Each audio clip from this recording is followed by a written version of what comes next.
योजनेचे पैसे वाढण्याची शक्यता आहे। या योजनेची रक्कम महागाईनुसार वाढवण्याची शिफारस पंतप्रधानांच्या आर्थिक सल्लागार समितीने केलेली आहे। समितीच्या अहवालानुसार या योजनेमुळे महिलांची आर्थिक स्थिती सुधारली आहे। सध्या मिळणारे 1500 रुपये पुरेसे आहेत की नाही याचं मूल्यमापन करून ही रक्कम वाढवावी असं समितीचा सूर असल्याचं समजतंय। मध्ये खूपच आलेली आहे।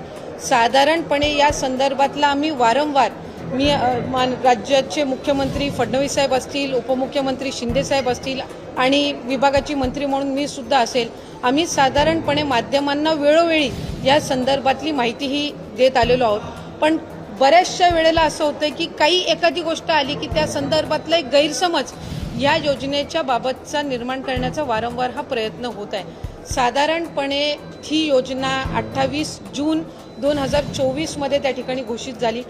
प्रत्येक वेळेला ज्या वेळेला आम्ही स्क्रुटिनी ही जी प्रक्रिया आहे ही साधारणपणे सातत्याने चालणारी प्रक्रिया आहे। याचं कारण असं की वेगवेगळ्या विभागाचे जे डेटा असतात याचा ॲक्सेस त्या पर्टिक्युलर डिपार्टमेंटलाच असतो, त्या विभागालाच असतो। आज महिला व बालविकास विभाग जो आहे हा कृषी विभागाचा किंवा माहिती व तंत्रज्ञान विभागाचा किंवा अन्न व नागरी पुरवठा विभागाचा डेटा हा ॲक्सेस करू शकत नसतं। आम्हाला त्यांच्याकडून तो डेटा प्राप्त होणं ह्या जो कालावधी आहे हा निश्चितपणाने त्या ठिकाणी लागत असतो। जानेवारी महिन्यामध्ये आम्हाला कृषी विभागाकडनं त्या संदर्भातला अहवाल प्राप्त झाला आणि GR मध्येच नमूद केलेला आहे की तुम्हाला टोटल 1500चा लाभ हा शासनाच्या योजनांमधनं मिळेल। त्याची जी 1000 रुपयाच्या वरची जी कॅप असेल ही लाडकी बहीणच्या निधीतनंही सन्मान निधीतनंही भरली जाईल। तो जानेवारीमध्ये उपलब्ध झाला। मधल्या कालावधीमध्ये आम्ही साधारणपणे 8 लाखाचा जो सेवार्थचा आहे त्याच्यापैकी 8 लाखापैकी 2 लाखाचा आम्हाला त्या ठिकाणी उपलब्ध झाला। त्या 2 लाखापैकी 2 ते 2,500 हे त्याच्यामध्ये अपात्र आहेत असं निदर्शनास आलं। 6 लाखाचा त्याच्यातला डेटा आणखीन आम्हाला अपेक्षित आहे। आता 26 लाखाचा जो डेटा आम्हाला माहिती व तंत्रज्ञान विभागाकडून प्राप्त झालेला आहे याची स्क्रुटिनी आम्ही विभाग म्हणून करतोय।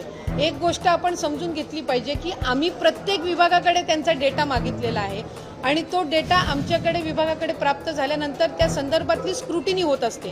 म्हणजे आत्ता ज्या माध्यमांकडे चालाय का 21 लक्ष अशा महिला आहेत ज्या कुटुंबातले तिसरी महिला आहे आणि योजनेमध्ये 2 महिलांना आपण लाभ देत असतो। ह्या सगळ्या गोष्टींचं त्या ठिकाणी जिल्हाधिकारी असतील किंवा आमची जी ग्राउंड लेवलची यंत्रणा आहे ही त्या संदर्भातलं क्रॉस व्हेरिफिकेशन करणार। क्रॉस व्हेरिफिकेशन केल्यानंतर ह्या 26 लाखामधले जे अपात्र असतील आणि पात्र असतील ह्याचं व्हेरिफिकेशन होऊन त्या संदर्भातला निर्णय घेतला जाणार। असं नाही की 26 लाखाचा डेटा त्यांनी दिलाय म्हणजे 26च्या 26 लाख अपात्र आहेत। यातलं पण प्रॉपरली स्क्रुटिनाइज केलं जाणार। आत्ताची मोठी बातमी आहे। लाडकी बहीण योजनेसंदर्भातील या योजनेचे पैसे वाढण्याची शक्यता आहे।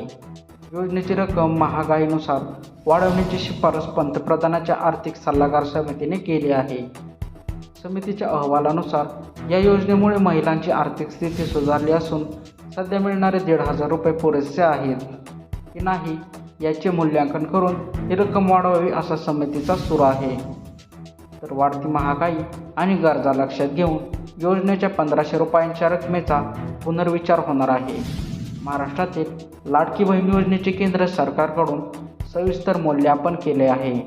थेट बँक खात्यामध्ये पैसे जमा झाल्यामुळे महिलांच्या मासिक खर्चामध्ये 46% वाढ झाली आहे। पैशांचा मुख्य वापर जीवनशैली सुधारणे, वैद्यकीय उपचार आणि मुलांच्या शिक्षणासाठी महिला करत असल्याचे अहवालामध्ये समोर आले आहे। आर्थिक वर्ष 2026 पर्यंत देशातील 12 कोटी महिलांना या योजनेचा थेट लाभ मिळालेला आहे।